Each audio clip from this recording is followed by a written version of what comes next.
So I really don't think that the deal would not be enough.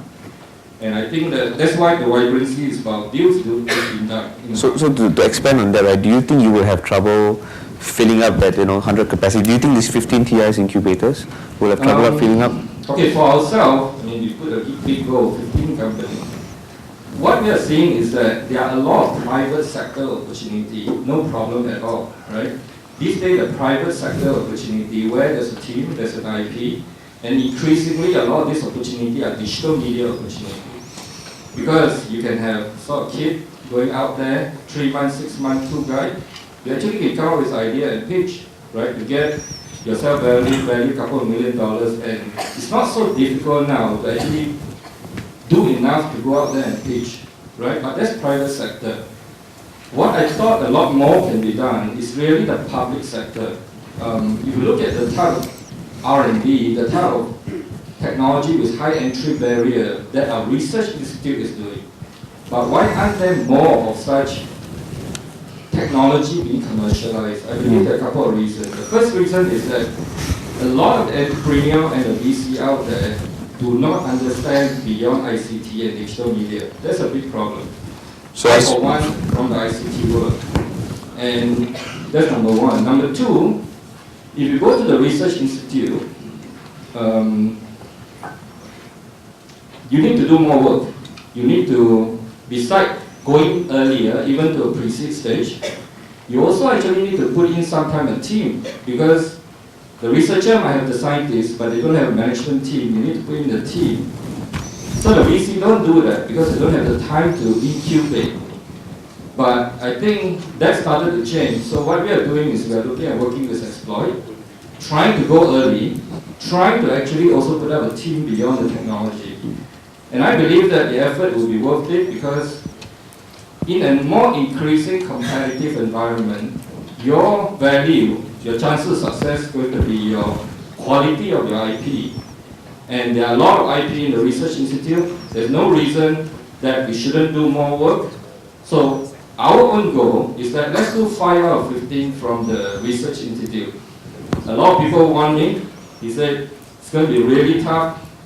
Next year, maybe if I still sit here, if I don't do 5, then the challenge likely is going to be, that's why we tell people, right? Because you are going to have a whole team built up. Some of the scientists can come through. How do you get enough people that will be able to take them to the commercialization stage? So let's see, let's focus on this, because you brought up some very good points. So the commercialization of the IPs by the Research Institute. So we know that startups have a human capital issue. The fact that it's always difficult hiring smart, talented engineers, developers, programmers for their company. That's one problem. On the other hand, you've got all the research institutes who have the brains, who have very smart, talented people developing the technology, but having trouble with the commercialization. So in fact, some time back, there was this company, iTwin, that was in this process of developing something interesting and then finding a way to market it and raise funding. How can we look at this problem a bit better? Can I suggest something on this? I mean, I think you may be doing parts of this when you're talking about the push and the pull. Yeah. I had some specific thoughts on this because I give the example of the two of us who started our company from Clearbridge and Mesa Institute. Now, in the case of the two of us, we were both people who joined the institute wanting to be entrepreneurs, wanting to spin off. I joined actually right in the beginning of the institute before it was even the building was built, and I had the understanding it was all about technology spin-offs, etc., and that's why I joined. The other guy who I spun off with was actually brought in specifically to commercialize a project which had been going on for many years and was not there. And I think it's no coincidence that the two of us were the first people to spin off from England. So I mean, if you're going to bake a cake, you start with eggs, sugar, and flour. If you want spin-offs, I think you need to start recruiting people who are interested in spin-offs and actually get them in the institutes. I'm not sure if that's happening or not, but certainly when I was being recruited, it was very much of an academic kind of recruiting exercise. Let's look at your papers, let's look at all this. And so you've got people who are looking at an academic focus. Now some of them are going for a spin-off, but not that many, and not that many are really focused on it and willing to risk their academic careers. Some of them also, we're also doing business in terms of supporting industry, which is another thing you can join in industry afterwards. But I didn't find anybody who was being recruited specifically because they had a technical background and wanted to spin off. And I think if you bring these kind of people in from the beginning and tailor roles to them, I think you can start doing a lot more. So you get your pipeline right from the beginning. Not That's interesting. Philip, do you have any comments on that? So where do we find more guys like you? What do they look like? Where do they come from? We could. No, but I think there are people out there. I think if The mic is here. sorry. I think if the recruiting drive is tailored in that way, and even if it's made very clear, if you join us with an idea, we pick you, we're almost acting as an incubation session. You will get funding for this, and here are the game rules. We put in this much, we expect this much percentage. You make it clear for people. I think people will come. I really do. Thanks for that. I think we have. We don't go around recruiting researchers with spin-offs in mind. We have 2,900 A-star, and you include those in NUS and NTU. I think the numbers are not small. If just 1% of them had that bent for entrepreneurship, I think already the numbers are probably not insignificant. So do the 1% have an interest so far? I don't have that number. I don't have Okay. a sense whether it's 1%, 0.1, 10%, or whatever that is. But chances are, for someone who is a scientist, who has spent the last 10 years of his life going through the academic route in the universities and so on, and then maybe another 5-10 years out in some research institution, and then somewhere in all that, that inspiration for wanting to be the entrepreneur, I don't think it's very typical. I don't think it's very typical at all. So we will not prevent them from wanting to come out to spin off. We can go and encourage and make it available to the 2,000 or so researchers, but I think the large majority of them will prefer to stay in the laboratories, and that's probably not a bad thing. Okay. So if you are a good scientist, maybe the lab is the best place for you. So if you're a good football player, the field is the best place for you. So let's move along. So there has been a lot of emphasis on internet companies. They're sexy, Facebook IPO, Singtel just bought Hungry Go Where. Do you think one of the problems with the Singapore startup ecosystem is that there has been an over-emphasis on internet companies? Has there been not enough emphasis on, let's say, biomedical, clean tech, and others? And if yes, what could we do about that? So maybe I should answer. Exactly. So for us, there's the panelists talked about the spin-off technology for research institutions, and I think this is very true. To spin off a technology from, say, things in material science or computational, even in the biomass space, it's actually very different, obviously, from spinning off something from the internet space. I think typically the barriers are not the same. The profile of the people are not the same.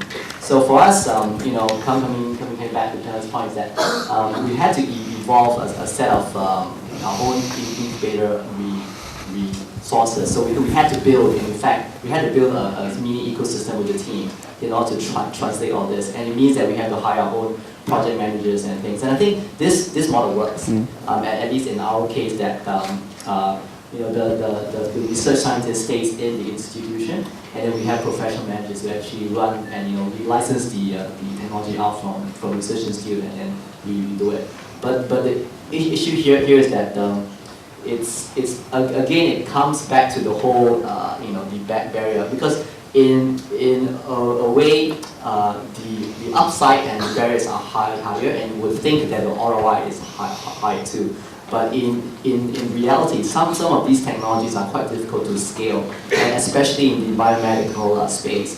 There's this huge thing about the FDA and the regulatory part, and these are not very trivial to go. So I think it's kind of more natural, kind of as a result of these barriers, that I think we see a lot of these technology internet spin-off. But it's not to say that the opportunities. I think with the right set of understanding, with the right tenacity, there's huge opportunities. As you know, what I've showed in the slides. There's a lot of technologies, especially from all the associates, especially from A's, Star, and the likes. It's just lots of opportunity there. It's just taking the time and the effort to identify this. So, yes, I think maybe that's a good sense to it. The more difficult and more challenging the technology is, the more you require, well, more resources, I think, right from the beginning. So it's team sport. And getting teams together is probably a little bit more challenging. And that's probably something that we can look at a little bit more. That's what we alluded to in terms of which are the areas that we should kind of match our blueprints or whatever it is. And your question was about the ICT type startups. I was told that if you, depending on what you count as a high-tech startup, in Singapore we probably have about 3,000 to 4,000 of them right now. Actually, about half of them are still in manufacturing. It's high-tech manufacturing. I'm not talking about people who make socks and underwears or covers for handphones and things like that. But people who make machines, people who are in precision engineering or medical devices and things like that. So that's about half of them. The other half, well, one-third, a little bit more than one-third, 30–40% are the ICT fellows. But if you look at the next layer of information, it takes about a couple of $100,000 to get an ICT business going. To get into the manufacturing one, where he gets into producing machines and something that's more unique and something that the world wants, and you get a worldwide market and all that, he needs more than $1 million to get that. And I think you also said earlier that in the Singapore ecosystem, probably the money we're probably not short, but I think to be able to use those money and deploy that intelligently and well with the right amount of experiences and all that, you probably need a different sort of team to do that. But ICT, one guy, one table, one nice fancy computer, which inevitably tends to be a Mac, I don't know why. And he can get going, and in a couple of months you can say he has the first product, first app, or whatever it is. So that's why. But I think the churn and the turnover and numbers are also quite big. A lot of it has started, but maybe they have to move on to another. Actually, the significant percentage of the startup you see are digital media, internet. That's true, right? But we shouldn't start looking at that as sort of one part of ICT. Increasingly, what we are seeing is that it's no longer about the technology barrier that you need to overcome. A lot of this is really about technology as an enabler for a lot of this digital media business.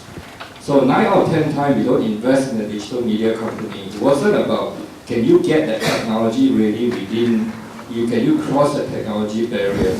A lot of times is that are you able to actually secure market traction, build that marketplace, so your customer acquisition, those are the challenge. That's why you see so many of them. It's because it's a small thing to do, because you could have a couple of kids, 6 months, 2 guys, they have a value proposition. But the value proposition only works when you have the marketplace. So that's a challenging part.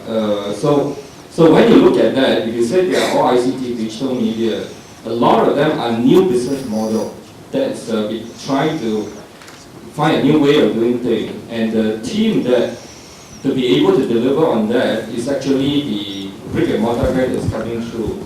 And therefore, I think that's fine as well, because at the end of the day, it's about innovation. So you're going to see a lot more of that.